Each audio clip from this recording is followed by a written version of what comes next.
It's the year 1480. Prince Vlad Dracula lived happily with his wife Elizabetha in Targoviste, Romania.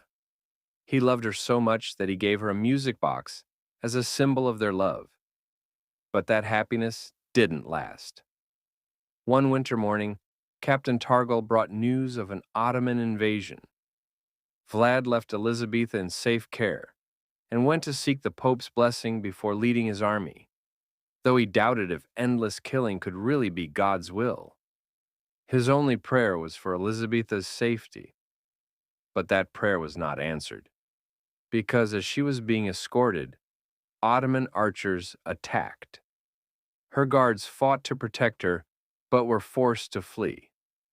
On the battlefield, Vlad fought fiercely and gained the upper hand, until he heard Elizabetha had been ambushed. He rushed to save her, but in the chaos, he accidentally struck her along with the attackers. She smiled softly before dying in his arms, breaking his heart. After the battle, Vlad went to the Pope, crying that God didn't even let him say goodbye. In pain, he begged the Pope to bring Elizabetha back to life. The Pope said it was impossible. She was gone, resting in heaven. Vlad refused to accept this. In anger, he grabbed the Pope, broke a guard's staff, and shouted that if God was real, he could bring her back. He warned that if she didn't return, his soul would no longer belong to God. Then Vlad killed the Pope with the staff. Suddenly, lightning flashed as he spread his arms, and the statues of Christ wept tears of blood. From that moment, Vlad turned his back on God forever. 400 years later, in a private clinic, a doctor welcomed a priest. The doctor said the case ahead was so serious that even the Queen of England was worried. They walked past chained patients to the basement, where a young Italian woman named Maria was held. She was 30 and engaged to the Queen's grandson, Henry. The priest asked about her, and the doctor explained that her birth records said she was born in 1759. The priest examined her teeth and confirmed she was a vampire, the first ever captured alive. After studying her for a while, the priest said she was not a first-generation vampire. The church had long searched for the first one, the father of them all. Maria said her master, a prince, would come for her soon. He was searching for his lost princess, a woman of great beauty. The priest said finding the princess was their true mission, for she would lead them to the vampire. Elsewhere, a man named Jonathan traveled alone through snowy roads. His coachman stopped and refused to go further, warning him about wolves. Before leaving, the coachman gave Jonathan a cross for protection. Jonathan said he did not believe in God, but took it anyway. With a torch in hand, he walked on, as glowing wolf eyes followed him in the dark. Soon, he saw a giant castle ahead. When he got there, lightning flashed, revealing a figure on the balcony. A moment later, the same figure appeared behind him. The man's pale skin, white hair, and wrinkled face made him look almost inhuman. He took Jonathan's torch and magically lit the hall. Jonathan introduced himself, and the man welcomed him, saying he was Vlad II, Prince of Wallachia, also known as Dracula. He invited Jonathan to dine in his grand hall. Jonathan ate hungrily, noting that a castle this large must have many workers. Dracula said he had servants, though none were visible to Jonathan. After eating, Jonathan revealed he had come to finalize a property deal. His partner Jenkins planned to buy an old abbey in Paris to turn into a hospital for the Universal Exposition. While laying out the papers, Jonathan dropped the cross the coachman had given him. Dracula asked if he was religious, but Jonathan said it was only for protection. Dracula then magically threw it into the fire. Later, Dracula led him to his room and warned him not to leave until morning. Elsewhere, the priest met Henry, Maria's fiancé. Henry was worried about her, but the priest said she was fine physically, though she had powers beyond human limits. Searching her wedding chamber, the priest found a missing page from Dracula's book showing a photo of a woman named Elizabetha. Back in the castle, Jonathan wandered through the halls and found a cellar where a coffin lay.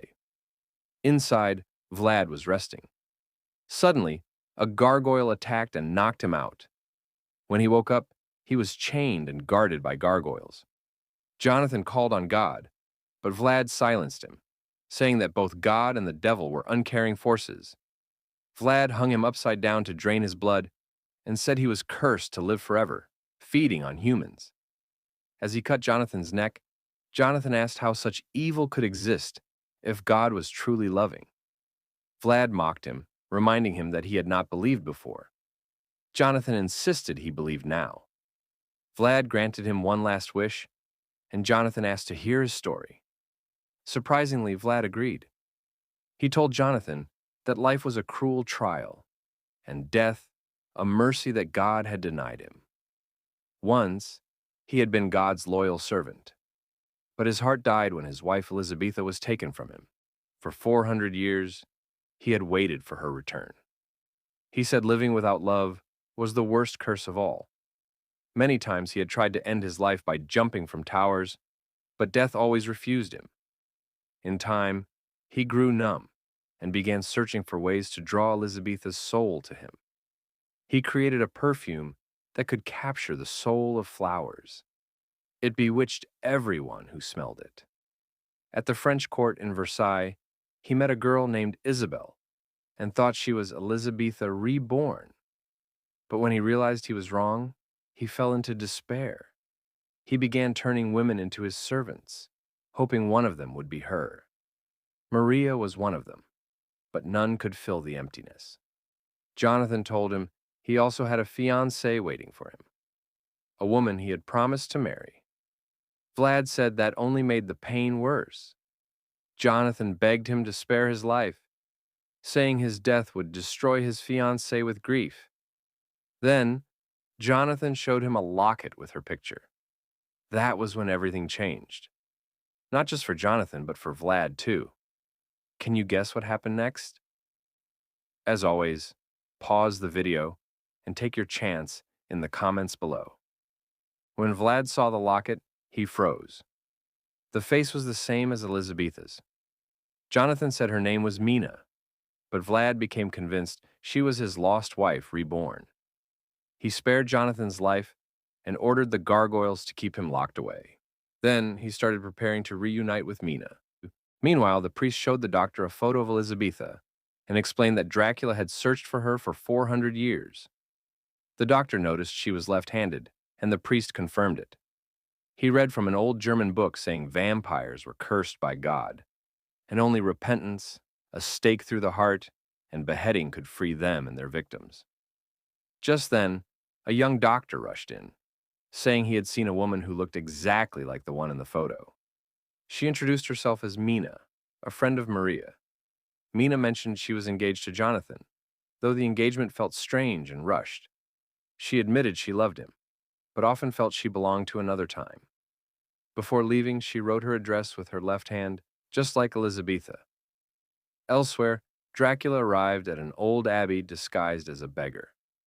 The nuns let him in, but when he revealed his true form, one of them warned that his power was useless in God's house. He mocked her by spraying perfume on the crucifix. Soon, the nuns fell under his spell, and one even offered herself to him. He drank their blood, regained his youth, and left. Jonathan, trapped in his cell, feared Dracula would reach Mina first.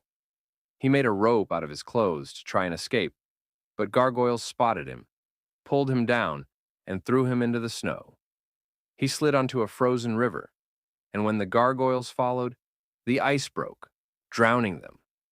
Hurt but alive, Jonathan survived until morning. Meanwhile, Dracula reached Paris and entered the hospital where Maria was held.